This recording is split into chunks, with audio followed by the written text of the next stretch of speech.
नमस्कार साथियों, बहुत बहुत स्वागत है आपका प्रखर संस्कृत एकेडमी में।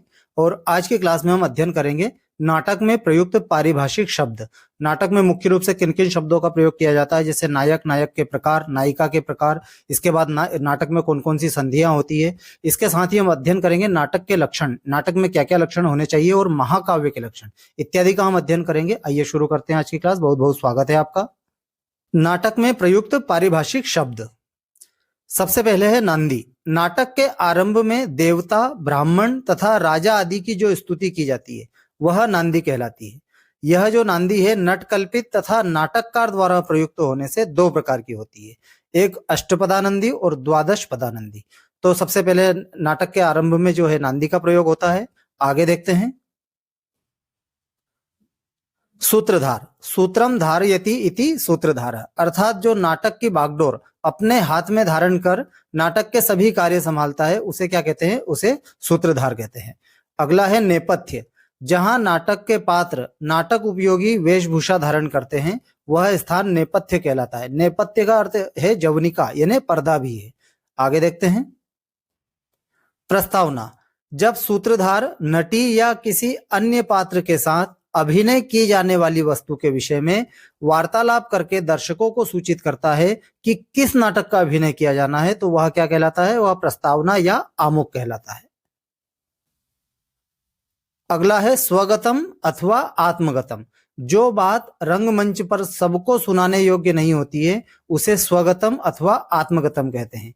इसमें रंगमंच का कोई भी पात्र अपने मन के भाव को प्रकट करने के लिए दूसरे पात्रों की तरफ से मुंह फेर कर इस तरह बातें करता है कि दर्शक तो सुन ले परंतु रंगमंच पर स्थित अन्य पात्र न सुन पाए। इसे बोलते हैं स्वगतम या आत्मगतम। मतलब अभिनय इस प्रकार का होता है कि दर्शक को तो वो बात समझ में आ जाए, लेकिन जो रंगमंच पर जो अभिनय कर रहे हैं उनको वो बात समझ में ना आए। इसको बोलते हैं स्वगतम या आत्मगतम। आगे है दोस्तों प्रवेशक। प्रवेशक दो अंकों के बीच एक प्रकार की अंतर्वार्ता है जिसके द्वारा संक्षेप में भूत और भविष्य की घटनाओं की सूचना देते हैं। आगे देखते हैं। विष्कंभक। विष्कंभक का प्रयोग भूत और भावी घटनाओं की सूचना निमित्त किया जाता है। प्रवेशक और विष्कंभक का प्रयोजन लगभग समान ही है।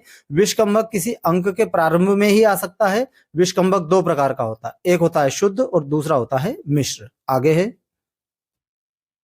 नट। नाटक का अभिनय करने वाले नट कहलाते हैं। नट स्थापक का पर्यायवाची है। सूत्रधार को स्थापक भी कहते हैं, है ना। सूत्रधार का दूसरा नाम क्या है? स्थापक। इसी प्रकार स्थापक या सूत्रधार नट कहलाता है। नाटक में नट का समानार्थक शब्द पारिपार्श्विक भी मिलता है। अगला है नटी। नाट्य मंडली की प्रमुख स्त्री पात्र नटी कहलाती है। सूत्रधार की पत्नी को नटी कहा जाता है। नायक। नाटक की कथा को आगे बढ़ाने वाला नायक कहलाता है, जो मुख्य चार प्रकार का होता है। नायक चार प्रकार का है, एक है धीरोदात्त, धीर प्रशांत, धीर ललित और धीरोदत्त। नायिका। नायिका यथासंभव नायक के गुणों से युक्त होती है। इसके प्रमुख भेद है। नायिका के कितने भेद है? स्वकीय, परकीय और साधारण। ये तीन प्रकार के भेद है नायिका के। कंचुकी। यह प्रत्येक कार्य में दक्ष होता है, जो जाति से ब्राह्मण, अवस्था में वृद्ध, अंतःपुर में बेरोक टोक आने जाने वाला और कामादि दोषों से रहित ज्ञान विज्ञान को जानने वाला होता है कंचुकी। विदूषक। नायक के सहायक को विदूषक कहते हैं। यह अपने कर्म या शारीरिक वेशभूषा से हंसाने वाला, नायक नायिकाओं में कलह कराने वाला, कुसुम या वसंतक नाम वाला होता है। अर्थोपक्षेपक। अभिनय जिस कथा वस्तु को रंगमंच पर नहीं दिखाया जा सकता उसको सूचित करने के लिए अर्थोपक्षेपक का प्रयोग किया जाता है। मुख्य रूप से यह पांच प्रकार का होता है: विष्कंभक, चूलिका, अंकास्य, अंकावतार और प्रवेशक। अर्थ प्रकृतियां। अब अर्थ प्रकृतियां क्या है? नायक की फल सिद्धि के उपाय ही अर्थ प्रकृति के रूप जाने जाते हैं, जो पांच प्रकार के होते हैं: बीज, बिंदु, पताका, प्रकरी और कार्य। कार्यावस्थाएं। अब कार्यावस्थाएं क्या है? नाटक के कथानक के विकास की विविध स्थितियों को कार्यावस्था कहते हैं। ये संख्या में पांच होती है: आरंभ, प्रयत्न, प्राप्त्याशा, नियताप्ति और फलागम। अब ये जो अर्थ प्रकृतियां हैं और कार्य अवस्था, ये दोनों मिलकर संधि का निर्माण करती है। इनका भी हम विस्तृत रूप से अभी आगे अध्ययन करेंगे। अभी हम देखते हैं संधियां। संधियां 5 प्रकार की अर्थ प्रकृतियां और 5 प्रकार की कार्य अवस्थाएं मिलकर क्रमशः 5 प्रकार की संधियां होती है। 5 प्रकार की संधियां कौन कौन सी है? मुख संधि, प्रतिमुख संधि, गर्भ संधि, विमर्श संधि और निर्वहन संधि। अब ये संधियां 5 अर्थ प्रकृति और 5 कार्य अवस्थाएं मिलकर बनाती है, वो हम देख लेते हैं। बीज तथा आरंभ मिलकर मुख संधि का निर्माण करते हैं। बिंदु तथा प्रयत्न मिलकर प्रतिमुख संधि का निर्माण करते हैं। पताका और प्राप्त्याशा गर्भ संधि का निर्माण करते हैं। प्रकरी और नियताप्ति विमर्श संधि का निर्माण करते हैं और कार्य तथा फलागम निर्वहन संधि का निर्माण करते हैं। आगे देखते हैं दोस्तों। भरत वाक्य। संस्कृत नाटकों का आरंभ नांदी संगीत से और समाप्ति भरत वाक्य संगीत से हुआ करती है। भरत वाक्य में नाटककार के द्वारा राजा, समाज, देश आदि की मंगल कामना प्रकट की जाती है। तो इस प्रकार से नाटकों में प्रयुक्त जो पारिभाषिक शब्द है उनका हमने अध्ययन किया। अब हम अध्ययन करेंगे नाटक के लक्षण। नाटक के क्या क्या लक्षण होने चाहिए, आइए देखते हैं। नाटक का वृत्तांत किस प्रकार होना चाहिए? पुराण, इतिहास आदि से प्रसिद्ध वृत्तांत वाला होना चाहिए, कपोल कल्पित नहीं होना चाहिए। उसमें 5 अर्थ प्रकृतियां होनी चाहिए, बीज, बिंदु, पताका, प्रकरी और कार्य। अब बीज किसे कहते हैं? जो अल्प मात्र में कथन किया हुआ, आरंभ में अंकुरित रूप से दिखाई देने वाला, अनेक प्रकार के विस्तार को प्राप्त करता है, वह प्रधान कथा का आदि कारण बीज कहलाता है। बिंदु अवान्तर प्रयोजन के समाप्त होने पर प्रधान कथा के अविच्छेद्य का कारण बिंदु कहलाता है। यानी बीज के तुरंत बाद बिंदु, कथा में किसी भी प्रकार का अवरोध ना हो, वो बिंदु कहलाता है। पताका प्रासंगिक चरित पताका कहलाता है। प्रकरी नायक के चरित में प्रासंगिक प्रसंग से उपस्थित प्रदेश विशेष में स्थित चरित प्रकरी माना गया है। और कार्य जो है, जो साध्य फल आकांक्षित है, उसे हम कार्य कहते हैं। अब 5 कार्य अवस्थाएं कौन कौन सी है? आरंभ, प्रयत्न, प्राप्त्याशा, नियताप्ति और फलागम। आरंभ किसे कहते हैं? नायक के मुख्य उद्देश्य की सिद्धि के लिए जो उत्सुक रहता है वह क्या कहलाता है? आरंभ कहलाता है। प्रयत्न नायक नायिका की प्रधान फल की विषय के प्राप्ति में अत्यंत त्वरायुक्त व्यापार को क्या कहते हैं? प्रयत्न कहते हैं। प्राप्त्याशा उपाय यानी साधन, और उपाय प्रयत्न की सिद्धि में विघ्न भय की आशंका से फल प्राप्ति की संभावना प्राप्त्याशा कहलाती है। नियताप्ति विघ्न के दूर हो जाने से निर्धारित निश्चित प्रधान फल की प्राप्ति नियताप्ति होती है। और फलागम जो संपूर्ण फल की संभावना है, वह अवस्था फलागम है। अब 5 संधियां, मुख, प्रतिमुख, गर्भ, विमर्श और निर्वहन। 5 अर्थ प्रकृतियां और 5 कार्य अवस्थाएं मिलकर क्या संधि का निर्माण करती है। संधियों के अंतर्गत अर्थ प्रकृति और कार्य अवस्थाएं के मेल से संधियां बनती हैं। नाटक का अंक।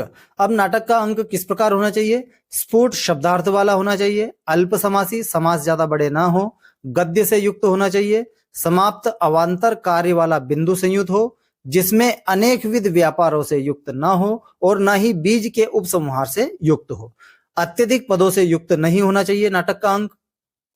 अविद्यमान होता हुआ भी नायक वर्णन की दृष्टि से सदा पास में होना चाहिए। यदि नायक वहां उपस्थित नहीं है तब भी नायक का वर्णन वहां पर होना चाहिए। 3 या 4 नाटकीय पात्रों से युक्त हो। अंक में वध, युद्ध, राज्य, विप्लव आदि का वर्णन न हो, इस प्रकार का अंक होना चाहिए। नायक 4 प्रकार के होते हैं: धीरोदात्त, धीरोधत, धीर ललित और धीर प्रशांत। इनमें से नाटक में धीरोदात्त वाला प्रथम प्रकार का नायक होता है। इसके अतिरिक्त 3 प्रकार के नायक और होते हैं, जो दिव्य यानी स्वर्ग से, अदिव्य यानी पृथ्वीवासी और दिव्य अदिव्य यानी दिव्य होता हुआ भी अपने को मनुष्य मानने वाला नायक और माने गए हैं। इस प्रकार नाटक का संवेद लक्षण है: नाटक की कथा वस्तु पुराण इतिहास प्रसिद्ध प्रख्यात होनी चाहिए। मुख, प्रतिमुख, गर्भ, विमर्श, निर्वहन आदि 5 संधियों से युक्त होना चाहिए। अनेक प्रकार की विभूतियों से युक्त, सुख व दुख की उत्पत्ति से अनेक प्रकार के रसों से व्याप्त होना चाहिए। नाटक में 5 से लेकर 10 अंक तक होना चाहिए। प्रख्यात वंश वाला, राजर्षि, धीरोदात्त, प्रतापी, दिव्य या दिव्य नायक होना चाहिए नाटक के अंतर्गत। श्रृंगार अथवा वीर ही एक प्रधान रस हो, सभी रस अप्रधान भाव से रह सकते हैं। निर्वहन संधि में अद्भुत रस निबद्ध हो, नायक के कार्य में 4 या 5 पुरुष निरत हो, उस नाटक की रचना गौ की पुच्छ के अग्रभाग के समान अवशिष्ट अंश वाली कही गई है। तो इस प्रकार से नाटक में क्या क्या होना चाहिए इनका हमने अध्ययन किया। अब हम अध्ययन करेंगे महाकाव्य के क्या लक्षण है। आइए देखते हैं। महाकाव्य का लक्षण। महाकाव्य सर्गों में निबद्ध होना चाहिए। सर्ग अति विस्तृत यानी ज्यादा बड़ा या अति अल्पकाय या ज्यादा छोटा नहीं होना चाहिए। सर्ग 8 से, सर्गों की संख्या जो है वो है 8 से अधिक होना चाहिए। कथा वस्तु। महाकाव्य में इतिहास से उद्भूत कथानक जैसे महाभारत आदि में प्रसिद्ध अथवा लोक प्रसिद्ध सज्जन विषय कथानक होना चाहिए। नायक। नायक किस प्रकार होना चाहिए? महाकाव्य में धीरोदात्त गुणों से युक्त देवता विशेष यानी सुर नायक देवता होता है, जैसे शिशुपाल वध में भगवान श्री कृष्ण, अथवा धीरोदात्त गुणों से युक्त सत्कुलीन एक क्षत्रिय नायक होता है, जैसे नेषधि चरितम में राजा नल, और क्षत्रिय से भिन्न भी अन्य जाति के नायक हो सकते हैं। अथवा एक वंश में उत्पन्न होने वाले कुलीन अनेक भी धीरोदात्त गुणों से युक्त क्षत्रिय राजा नायक हो सकते हैं, जैसे कालिदास जी द्वारा रचित है रघुवंश महाकाव्य। रस होना चाहिए उसमें श्रृंगार, वीर, शांत व करुण रस में से कोई एक अंगिरस होना चाहिए और अन्य सभी रस गौण होना चाहिए। संधियां। संधियां जो है महाकाव्य में जो नाटक में वर्णित पंच संधि है, मुख, प्रतिमुख, गर्भ, विमर्श और निर्वहन आदि 5 संधियां होनी चाहिए। छंद जो है किसी किसी महाकाव्य में कोई सर्ग अनेक प्रकार के छंदों से दिखाई देता है, वैसे सर्ग में एक ही छंद का प्रयोग किया जाना चाहिए। सर्गांत में छंद का परिवर्तन होना चाहिए। वर्णन। उस महाकाव्य के 4 वर्ग धर्म, अर्थ, काम, मोक्ष वर्णनीय होते हैं। इन चारों में से कोई एक ही प्रधान प्रयोजन होता है। महाकाव्यों में खलादिक यानी दुष्टों की निंदा व सज्जनों के गुणों का कीर्तन होना चाहिए। सूर्य, चंद्र, रजनी यानी रात्रि, सायंकाल, अंधकार, दिन, प्रातःकाल, मध्याह्न, मृगया, शैल, ऋतु, वन और सागर, संभोग श्रृंगार और विप्रलंब श्रृंगार वीर रसाधि प्रधान काव्य के होने पर भी इनका वर्णन होना चाहिए। सर्ग की समाप्ति पर आने वाले सर्ग की कथा की सूचना देनी चाहिए। मुनि जैसे नारद आदि स्वर्ग, पुर, यज्ञ, रण, विवाह, मंत्र चारों उपायों की मंत्रणा, पुत्र जन्मादि का तथा नृप, भृत्य, सेनापति आदि का यथासंभव सांगोपांग वर्णन रस महाकाव्य में करना चाहिए। मंगलाचरण। मंगलाचरण किस प्रकार का होना चाहिए? मंगलाचरण 3 प्रकार के होते हैं, वस्तु निर्देशात्मक, नमस्कारात्मक और आशीर्वादात्मक।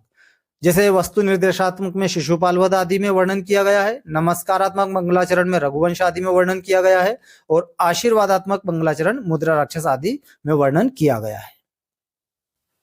नामकरण। अब नामकरण किस प्रकार होना चाहिए? महाकाव्य का नामकरण वर्णनीय चरित्र के नाम से होता है, जैसे कुमार संभव आदि, अथवा किसी दूसरे के नाम से जैसे भट्टी काव्य रखना इत्यादि रखना चाहिए।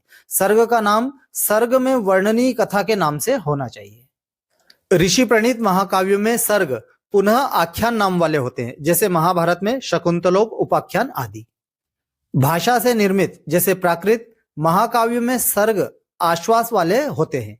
यह प्राकृत से रचित महाकाव्य वहां स्कंद नामक छंद से तथा कहीं कहीं गलितक नामक छंद से बनाया जाना चाहिए, जैसे सेतुबंध।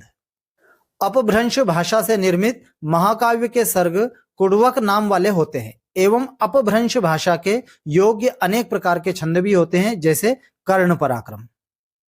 रचित सर्ग से रहित एक अर्थ के प्रतिपादक पद्यों से बना हुआ मुख, प्रतिमुख आदि संधियों के समुदाय से रहित सरस वाक्य के समूह काव्य होता है। काव्य का उदाहरण है भिक्षाटन व आर्याविलास। भाषा संस्कृत आदि और विभाषा अपभ्रंश आदि के नियम से अर्थात संस्कृत काव्य निर्माण में अपभ्रंश का प्रयोग नहीं करना चाहिए तथा अपभ्रंश के काव्य में संस्कृत इत्यादि का प्रयोग नहीं करना चाहिए। तो आज की क्लास में दोस्तों बस इतना ही। आज हमने नाटकों में संबंधित जो पारिभाषिक शब्द है उनका हमने अध्ययन किया, साथ ही हमने नाटक के लक्षण और महाकाव्य के लक्षण उनका हमने अध्ययन किया। उम्मीद कर रहा हूं दोस्तों आपको ये वीडियो अच्छा लगा है। इसके बाद वाला जो वीडियो रहेगा वो वस्तुनिष्ठ प्रश्न के अंतर्गत व्याकरण से संबंधित वीडियो रहेगा। दोस्तों यदि ये वीडियो अच्छा लगा है तो वीडियो को लाइक कीजिएगा, दोस्तों चैनल भी सब्सक्राइब कीजिएगा। मिलते हैं हम जल्दी ही नेक्स्ट वीडियो में, तब तक के लिए जय हिंद, जय भारत, धन्यवाद दोस्तों।